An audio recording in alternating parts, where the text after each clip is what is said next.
All right, good afternoon, listeners. You're listening to the Lament of Hope blog and podcast. I'm really blessed today. I'm actually speaking with Sonya Winterberg. She's a journalist as well as a documentary filmmaker. Um, and really, what introduced me to her, I recently saw a documentary titled Made in Auschwitz, and it was the untold story of Block 10. And it was talking about several women who were part of a sterilization experiment by the Nazis at Auschwitz by Karl Klauberg. And I wanted to talk to Sonia about her research and just the process for that, as well as her own journalistic career. Sonia, just to get started, I'm really intrigued because I had a bachelor's in journalism. What made you want to be a journalist? And specifically, it seems like in your work you focus a lot on trauma and children, specifically in war. Which is, I mean, that's a niche kind of um genre, but what made you want to do that?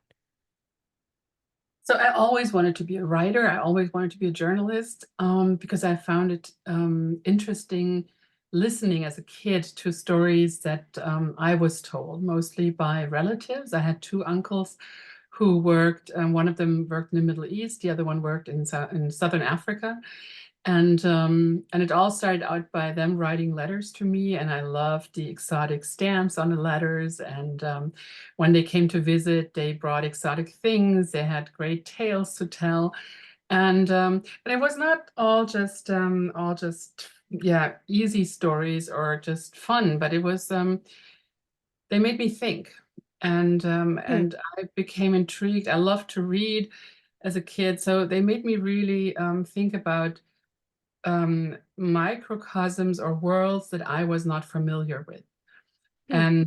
And so I guess that kind of like awakened this curiosity gene, that's what I call it, to find out more about the world. And that's how I started out. And I started out with a school newspaper, while I was still in high school. I then wrote for the local newspaper. So I mean, there was a way basically before I studied and before I got myself into professional journalism, where I could try myself out and try sort of different journalistic genres. And yeah, so that is kind of like the backstory. And then I worked fairly sort of traditionally in journalism until I became an adoptive mother. In 2000, I had my daughter, and Hmm. I could not sort of travel as much, especially not to yeah, war-torn countries or areas of conflict as much as I had before. And then I started to look at projects that were more long-term, where you kind of like you're not in a newsroom, you're not sort of producing stories every day, but you look at long-term effect of a conflict, for example, Hmm. and usually the civilians, and that is usually women, children, the elderly. Those were the ones that they were there was not reported a whole lot on them yet, Hmm. and we had like for example in the Balkan War, the widows of Srebrenica, of the genocide there. They once the news story was over, once the conflict was over, nobody reported on them anymore, even though to this day, every year, they still bury remains of the men who had been lost during this time, and where the remains are still be found in the fields, Hmm. in the woods. So I guess what intrigued me was really looking at the stories that the residual stories after conflicts, after war, and yeah, listening to the stories that are probably also hard to listen to, and where you need to have time, um, and where you can't just like buzz in and buzz out. You really have to take the time to Yeah. get people to trust you, and they talk to you about things that they sometimes haven't even shared with their loved ones or their closest family. What what do you find the hardest about being a journalist? specifically because with these stories, like you said, it's a lot on emotionally. You're hearing this a lot and then forming it and researching and putting it together and you're living it for a while, especially as you put the story out. And then after it's out, I mean, you still have connections with those people. You still think about the story. Um, how have you does it impact you emotionally less now that you've done it more? Or how do you put the boundaries on being able to live your life in the present moment, but at the same time telling these really hard stories a lot? Right. So I think, of course, yeah, you're emotionally invested. It's very hard not to be touched by these stories. Yeah. I think the longer I've been working in this area, the better I've become, looking to debrief, to have sort of my own resources, that I can sort of process these things with. I'm currently working on a story about a woman who had been in the Canadian military and had been yeah, a victim of abuse and sexual harassment over her entire career in the army. Mm, And again, like there's stories about rape and about sort of sexual violence. And I mean, I don't know a woman who would not be touched by these stories, yeah. and so what I'm doing at the moment, and which I've found has been really helpful, is to have a I call it a two-tier debriefing. And the one tier is actually doing it with a colleague, sort of telling the stories that you've heard and trying to like, process what have I heard and where is my own interpretation or my own sort of vulnerability may be impacting the story, and how can I sort of like become more objective in telling the story. Mm, And then the second tier, then it's actually with a psychologist, um, again, where we on a kind of peer review talk with one another. She tells me about patients that with PTSD, where she feels that they have impacted her emotionally, and I tell her about my the people I interview and mm, or that I've met, and and it's both confidential and but it helps kind of like talking things through. And it's so writing, if I write, and I, as you said, I'm also making films, but if I write, it's a very a lonely creative process, right? So yeah. you have these interviews, you have them in your head, you have them on tape, but essentially it's you in the story. And so having somebody to debrief that with has been really helpful, not sort of going to bed at night, sort of like with the story, dreaming about it, etc. So Is yeah. there a story you've done that has impacted you that you really remember, something that really stood out to you that maybe you wrestled with a lot personally outside of the story? Um, there have been two stories um where I have actually been wrestling. I mean, like there many of them are horrific, or most of them are horrific. I think when the death of a child, and sometimes the gruesome death of a child, is concerned, um, that I find really hard. Anything that has to do with torture, I find extremely hard. Um, Years and years ago, I was reporting from Kashmir, from a province in northern India, or a state in northern India, after an earthquake, Mm, and there was very little medical help available, and the family lost their firstborn child, and it was just clear that the baby would die, and they were had just sort of like basically their clothes on their back, and I had a camera, and the family did not even have a picture of this baby, and so I took a mm, picture of the baby, and I tried sort of like to send it to somebody who then in turn so like had it printed, and through a courier sent me back the picture so that I could give the family, after the child had passed, a memento to actually remember this child by. That was the time before we had digital cameras, or digital, could do it on our phones, So I think that, yeah, those are the stories that impact one really a lot. mm. And also, as I said, gruesome stories. And certainly now after October 7 in Israel, and after the destruction of Gaza afterwards. um, we have this tremendous uh, grief in the world at the moment, and then sort of like these conflicts that people who, not by their own fault, have done anything. They just live in a certain place and they Hmm. encounter war, then encounter terrorism. And I find that really hard to see, like, again, how mothers fight, to get food for their kids, the kids not being able to go to school, and then again, um, have these injuries from war Yeah. that impact generations. So people who lose their eyesight, their hearing, their limbs, that's yeah, hard.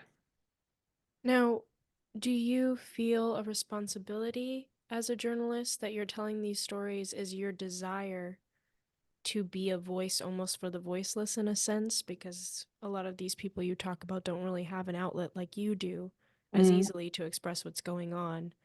Um, Um, is that kind of what drives you to write the stories? I think somebody has to tell them for sure. I think that that is indeed is something that is a factor. Um, but it's still their story, and I try to Mm. sort of be very mindful about um, that these stories are not about my desire or me wanting to do something, but the fact to get their story out there, and that includes really the agency over these stories, so that people at Mm. some point, if they decide for whatever reason that they don't want the story to be publicized, for example, they can always withdraw. It happened in, I don't know, my over 20 years in journalism. It has happened once that somebody sort of withdrew the story and or Mm. withdrew sort of like the consent. And I still think it's important because it's this little agency that people have to say no, when they never had a possibility to say no to what happened to them. They have at Mm. least the agency to say yes or no to a story being publicized. So, um, yeah, so I think it's a lot more about them than about me. What gave you an interest specifically in the Auschwitz? Because the documentary is really powerful. I mean, just getting to hear all of the stories put Mm. together, and then even at the end, when you hear the daughter speak for her mom and getting to say how that affected her.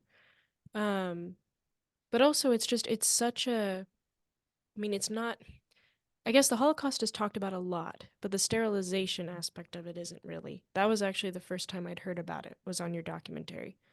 Um, What gave you an interest, and specifically in that? How did you find out about that specific area? And you're like, okay, this will be a great idea for a documentary to actually have these people Mm. speak as well. So the documentary was really hard to get financed. Maybe we can start here, because a lot of people felt like, who would want to pay for a ticket for a movie theater when you could have some, I don't know, Hollywood popcorn rom-com, and you have something about sterilization. Why would anybody want to see that? Hmm. And so we had a lot of it took a while to get the money together to be able to make that film.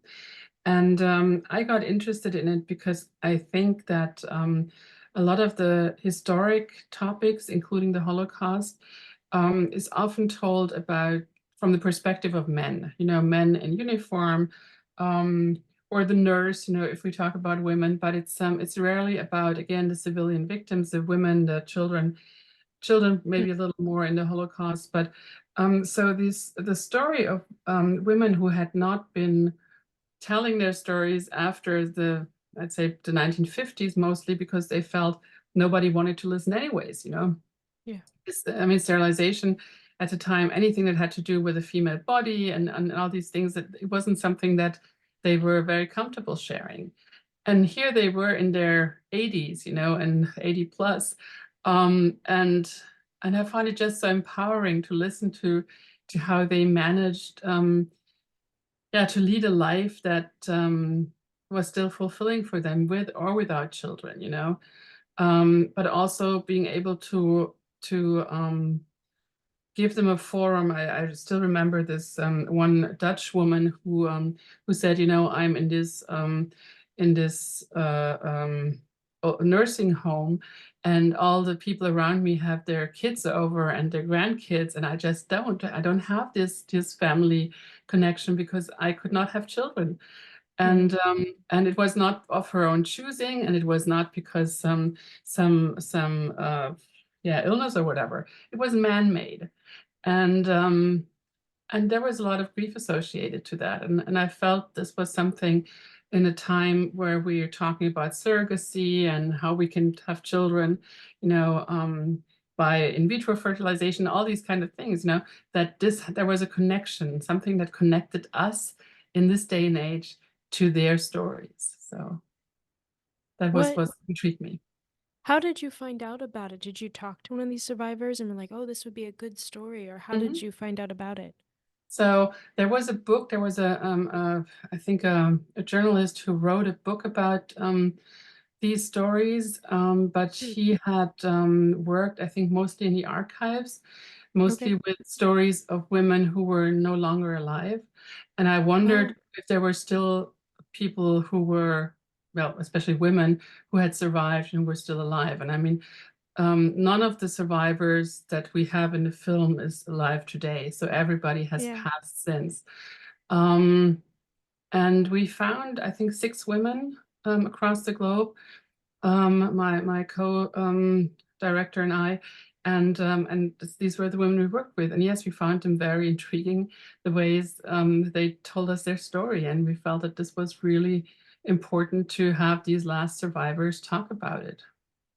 How did you research to know that they specifically were in Block 10? One woman, for example, she had been interviewed for Steven Spielberg's project for the Okay. Shoah Foundation. Somebody else had been written about in some Florida newspaper. Then people knew people, so we went through the Jewish organizations, we went through nursing homes in Israel. I mean, there were just like many Wow. different ways to find them, and yeah, so that's the way we did it. Yeah.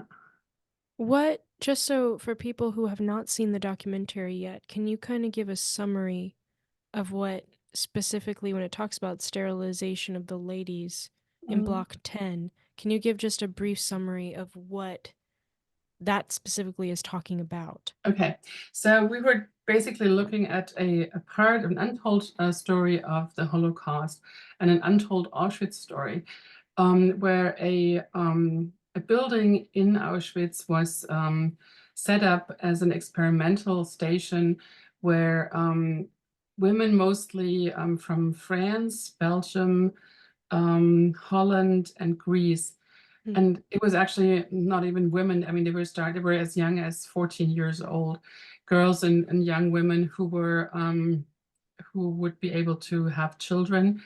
So not the elderly, but really a specific age group. I'd say probably the oldest being in their mid-20s. Um, they were um, they were yeah, living there in sort of very cramped quarters. And there was a doctor by the name of Karl Klauberg, a German doctor, who had been researching before before the war or before the Hmm. Holocaust even started in endocrinology. And so he had looked into hormones and in pregnancies and how this works. And he had started out by helping Nazi soldiers or officers, um, higher ranks, to have their women get pregnant, their wives get pregnant at a time when it wasn't really clear how that could happen. So he injected hormones and tried to stimulate ovulation. Oh, what's it called? Ovulation? Ovulation, thank you. Um, and he figured out if we can work in that way positively, there should also be a way to be able to stop the unwanted Eastern um, uh, countries or populaces to not reproduce Hmm. children or have children as much. And he wondered, yeah, could there be a research project or a scientific project that would help him to find out more about yeah, these processes. And then he ended up with the help of yeah, both sort of pharmaceutical companies and the Nazis to set up this experiment station in Auschwitz, where they then sterilized women with different methods, and looked at sort of like were they really getting sterile by the methods that he sort of implemented. And he Mm, was after the war. He was apprehended by the Russians. He served. He was tried and served a 10-year sentence in Russia. And when he returned to Germany, he wanted to practice as a doctor again. And some of the survivors, yeah, then came forward and said that they had been sterilized by him. And he was again sort of put in prison. But before they had a trial in Germany, he died. So that was basically mm. the end for these survivors in getting justice. And nobody talked about it again until sort of like the early 2000s. So And if I remember correctly, isn't it his research assisted in creating the birth mhm. control pill? Is that true? I think that Right, was mentioned right. at the end. Yeah, yeah. So part of what he did is, I mean, just like looking at the role of hormones. Um, that is basically the start of looking into ovulation and like the whole reproduction process. That's where he had actually some really yeah, sort of forward looking experiments that are to this day are actually in part of the medical canon, where you can actually look up the Mm. Klauberg experiment. Yeah. And that Klauberg experiment, when you're saying it's in the medical record, what is it proof of or used for? I think it has, I mean, don't quote me on that. I'm sort of, it's been a while that I actually looked into it technically. I think it's mostly, it has been sort of researching in, I would say, mice, then the way sort of like these hormones would sort of make them sterile or sort of like stop them ovulating for a certain amount of time. Mm. So that is basically what then later on became what is today, or what is known as the pill today, you know. So I was interesting. I wanted to ask you because it's interesting. You mentioned an adopted daughter earlier in the mm, episode. Do you do you yourself have your own biological children, or did you adopt your child? When you say you mhm. adopt your child, do you have your own biological children as well? Yeah, so I had twins who both died shortly after birth. Mm. Um, and that was in 1998. And then I almost died during childbirth and shortly after. And so I was advised not to get pregnant again. And that's when we decided, my husband and I, that we would adopt children. And so we have two adopted children. Our daughter is 23 today, our son 18. So um, yeah, of course it has been sort of you think about your own sort of journey in having children or not having children. I was gonna say that Um, must be kind of close yeah, to home then. it was closer to home. So I had a grandfather who survived Theresienstadt, Theresien, which was also a concentration camp. I think that part was closer to home. But of course, I could very much sort of feel the anguish or um, the one woman who then had a child, for example. So Oh like yeah. how that must have felt for her when everybody tells you for the longest time you can't have a child, and then all of a sudden you find out, oh yes, you still have an intact ovary and you could actually have a child. So um, these longing for children, or kind of like this whole idea of do I want a family? Can I have a family? Yeah. So of course these topics were talked about a lot also amongst us and the women. Did you Were you always open to the idea of adoption, or was that Yeah. something that over time you were like, oh, since I can't have a child biologically, or I shouldn't, Mhm. then was there a time when you kind of despaired in that, like really wanted kids but couldn't, and then decided to adopt, or was adoption something you always wanted to do since you were young? So for me, I mean, as I said earlier, I had these family um, members or uncles who had been sort of around the globe with various professions, and we talked a lot about sort of orphans and how they like lived in Yeah. different countries, and so it's always been out there. I'd always sort of been open to or could imagine myself having adopted children. So it's that was not new for me. That was something that I for sure sort of thought about for the longest time. And did you adopt, were your kids, you said they're older now, were they like babies when you adopted them Mhm. or? So my daughter, she was a preemie. I had adopted her in Boston. We lived in Boston at the time, and I got actually right away in the hospital. I was with her in a NICU for another 4 weeks before we got her home to Oh, take her wow. home. And our son, he was 6 when he came to live with us. So very different, experiences, and yeah, but both wonderful. What story now that are you mentioned Gaza, is that the current story you're working on, is what's going on in Israel? Or Mhm. is there a specific project you're working on right now? So currently, I work on two projects that are sort of not really related to Gaza, but of course, it's on my mind a lot. And one of my editors that I work with, and who also edited the film Made in Auschwitz, he's Israeli. He lives in Oh, Tel wow. Aviv, so we're in touch quite often. I have an aunt who lives in Israel. Um, and the one story that I talked about earlier is about a lesbian woman who sued the Canadian Armed Forces for sexual harassment over her entire career. So that is a story that I work on for a book, and I'm Okay. also A book working. you're writing? Yeah, yeah. Oh, So wow. Okay. that's a book that I'm currently writing. And then I'm also working on a film as director about a colleague who died in 2014 in Afghanistan. She was murdered just a day ahead of the presidential elections there. She was a photographer, Anja Niedringhaus. Oh, wow. And so, yeah, her death or the murder was not really ever looked into very closely.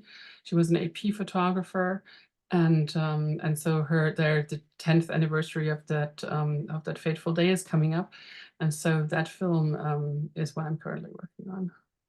And you said she was a colleague of yours? Were you Yeah. close or? We were friends. I mean, closest, I mean, we lived um, in the same countries at times. We had the same circle of friends and colleagues. So, yeah, definitely somebody we had dinners, we shared friends. Um, yeah, so somebody who at least I would say was very, yeah, driven by the same ideals, Hmm. of humanity, of sort of being a voice for those who don't have a voice. How long have you researched what happened to her? Is this like a project you started when she passed away or? So that's a project I started in 2016, so 7 years now. Okay. And when was this? Is this something, when will it be released? Where can people find it? Yeah, so I'm not sure yet when it's going to be released. It's going to be on certainly it will be released internationally. Sort of it's a documentary that we are looking to again, like with Made in Auschwitz. It's going to be at festivals Okay. in yeah, pretty much the countries where we get invited to. We have invitations at the moment in Italy and France, but I'm pretty sure since I live in Canada, we'll also have something here or in the US. So yeah. I hope so. I mean, Yeah. I do wish we could. It's funny because you dig for these things. Like I Yeah. didn't, your documentary didn't pop up. It was like something you dug for when I was looking at Right. Holocaust Yeah. subjects in general. Yeah. It's kind of unfortunate that honestly, it's not like on the radar for a lot Mhm. of things. Yeah, well, that's truly the case for many stories that have to do with women and children. I mean, Hmm. so mainstream cinema and documentary too. We often find that the speaking or the leading roles are of men who do heroic things, and who are sort of like, um, yeah, yeah, so big adventures. Just like, I mean, there's a lot of things that you can sell easily, and then there's a lot of yeah, a lot has to do with popularity and sort of mainstream culture, pop culture. And but it's really hard to see again the impact of women in history, the role of children, the way they grow up, you know. So it's there's topics that I find really interesting, but that you find maybe not in the mainstream as much. So.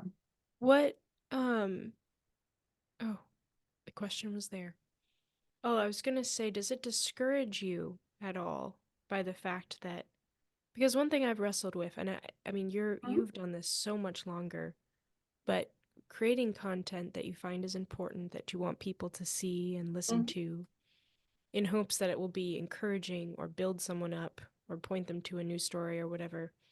Um, but it is discouraging because there's only certain types of things that become big most of the time. mhm, Um, does it discourage you at all that like what you're studying and looking for may not be seen by like tons and tons of people? Was that something that when you started out was that harder?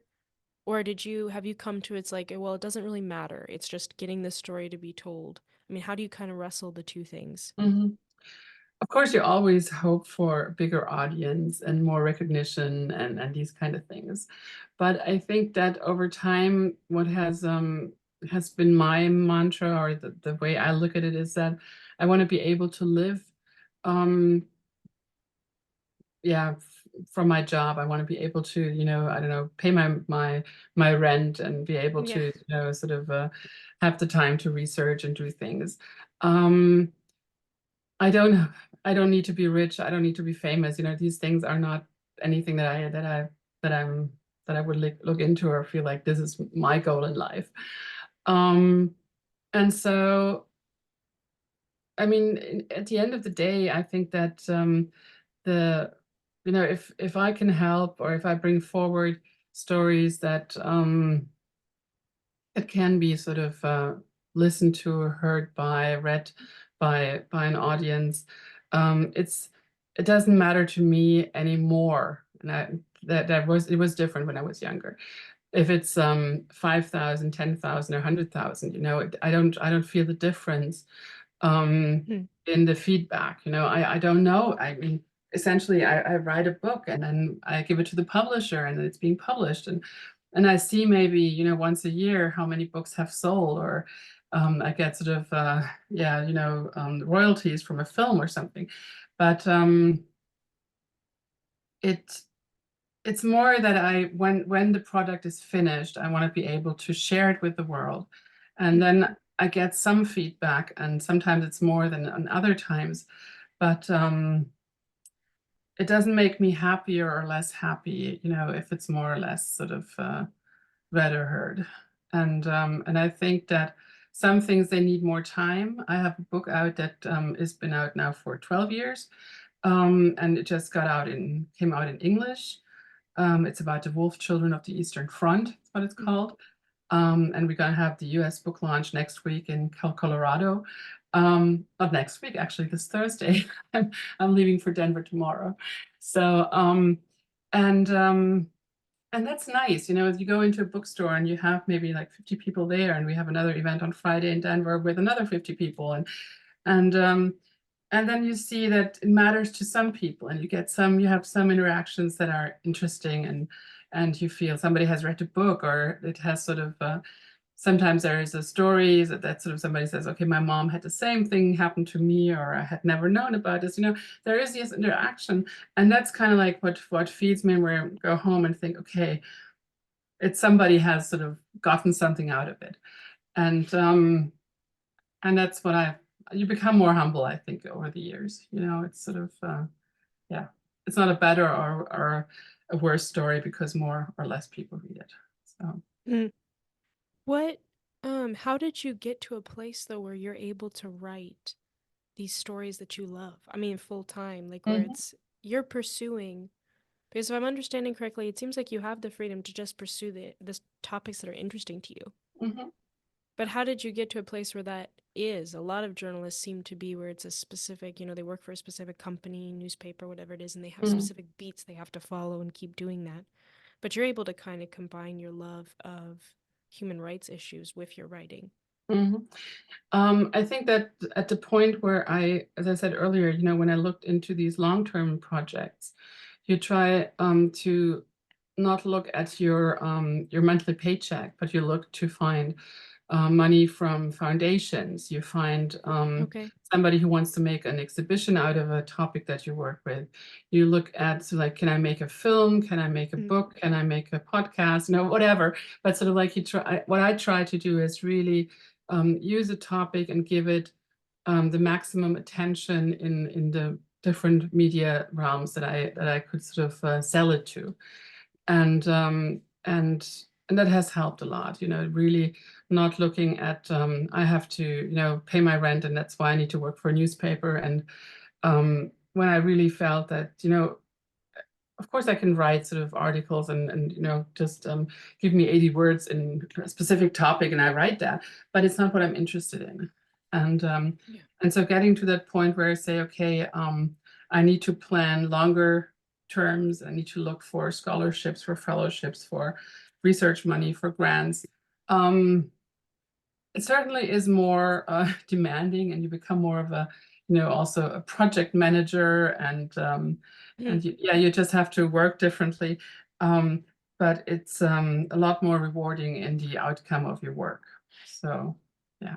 But it seems, would you have more people that have a say about what you would write if you're writing for a specific foundation or group? No, no, no, because I usually the project, I mean, I suggest the topics, I go to them and say, here Okay. is a topic that I want to work on. Say, for example, now with Block 10, we're working with Holocaust survivors, mainly women. It's a story that has not been told. We have, I don't know, 6 survivors. They're probably the last ones that are still alive. We need money for being able to record the interviews.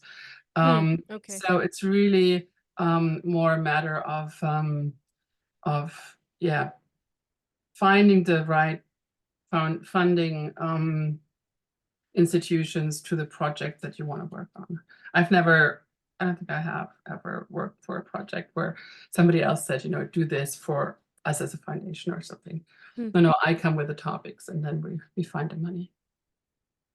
And I wanted to ask too, when you were a mom full time, like your kids were at home, how did you balance the two, getting to be a mom, being present for your kids, and then also getting to pursue your loves and not giving up on the writing? Mm.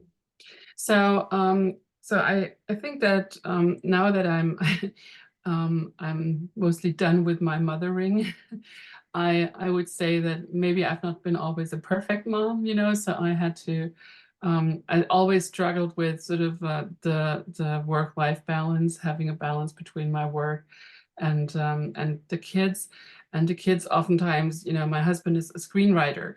So they would often say, when we had a project, say about World War I, with a big centennial, okay, could we please have another dinner conversation than war? So of course it's something that you try to balance. But I think for me it was helpful to have a partner who was also able to take basically the load on the home scene, basically, I'd say probably 50% of the time, it was not on me alone, being the parent. We were two parents, we were both working from home, and that just made a different, yeah, life possible, so So it's like you had a companion in your work and yeah, a companion to help absolutely, with, yeah. yeah. Yeah. And again, with long-term projects, it's not a matter then I don't, of course you have deadlines, and you have to meet deadlines, and you have to do these kind of things, but they're not, as I said earlier, with a newspaper where you have daily deadlines, or if you have Yeah. a magazine, you have monthly deadlines. You have the time to, that's kind of like children get sick, so you plan more in terms of like 2 or 3 months as opposed Mm. to days or weeks. And just one last question. How would you encourage, um, content creators, young journalists who are maybe, discouraged? I've had a lot of friends in college talk about, I have this passion for this particular topic and I want to write about it or I want to film about it, but I don't want to do the typical route, or I don't feel like I fit in with the, newspaper or TV channel type news. I want to be able to pursue something, but I'm very discouraged about how to do that. And there isn't always a lot, to be honest, talked about the different routes you can take with journalism. Mhm. Um, what kind of encouragement or just advice would you give for that? So I would always give the advice to try and earn a living in a profession that has nothing to do with journalism first. Mm, And that could be, I mean, I worked my way through grad school by working in hospice care. So again, mm, I was sort of working with dying people and people who, I mean, I was not afraid of death anymore after that. So mm, that certainly wow. helped in the pursuit of working in areas of crisis where people die every day. And but other colleagues that I have, they have worked in a meat factory, or just like do something really different where you immerse yourself in a microcosm that you have no idea of. Try to observe, how do people interact, what's their language like, Mm, and write about that, without sort of um, having an assignment, just like for yourself, create sort of a mm, well, stage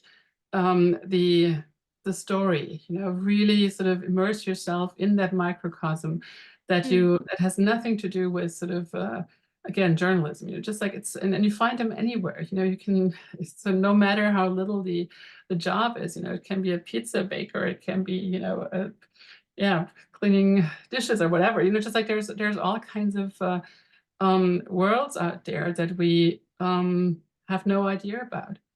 And if you, for example, I don't know if you know the series The Wire. It mm, was about Baltimore, yeah, part of Baltimore with a lot of social problems. And the intelligent way, and I think there were 3 seasons, and one was from the perspective of, I think, schools, one from the perspective of journalists, and I think in the third one was maybe the police. And but what the series really what made so outstanding was that each of the seasons looked into a microcosm in that Baltimore mm, district, and you're still in the same world, but you see how people interact, how they talk, how the language maybe has also formed habits, just really if you that way you make a living on the one hand, but yeah. you can also use part of your experience in learning how to describe it, and how to find stories, and how to find Wow. stories in very ordinary situations. I think it's really it's something to be said for ordinary stories, to make the ordinary extraordinary. That is really something that I would find important for any journalist or any writer to learn. Hmm. Well, Sonia, I want to thank you again. Again, listeners, you're listening to Sonya Winterberg. She talked about journalism. She talked about writing and her own process with writing stories about people who've experienced trauma, specifically women and children. Um, and I do highly recommend there'll be a link to this in the podcast, but to look at her documentary made in Auschwitz. And Sonia, if people want to stay on top of what kind of work you're coming out with, is there a page they can go to or something where Yeah, they my can my see? my webpage is currently being sort of reworked. So I think as Okay. of end of the month there will be my work is up on winterberg.media. Okay. It's my new website, and also the book that's currently out is called The Wolf Children of the Eastern Front.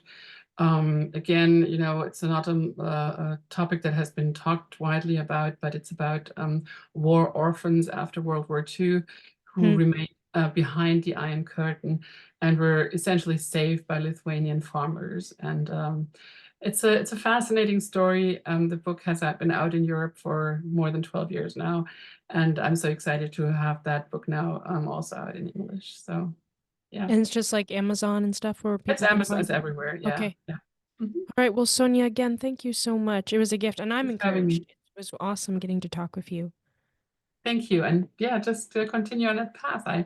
I'm excited that that you're so interested in these stories, and yeah, Oh, I good. am. You're an inspiration because your love for um humanity and your desire to tell people about the stories, that's my heart and what I'd love to do eventually. We'll see what avenues open up, but I was so blessed by it, and the way you did it in such a way where it was so personable was just really awesome. Thank you, but you're really on the right path, I think. So Oh, best thank you. wishes. Yeah, All all right, you right. too.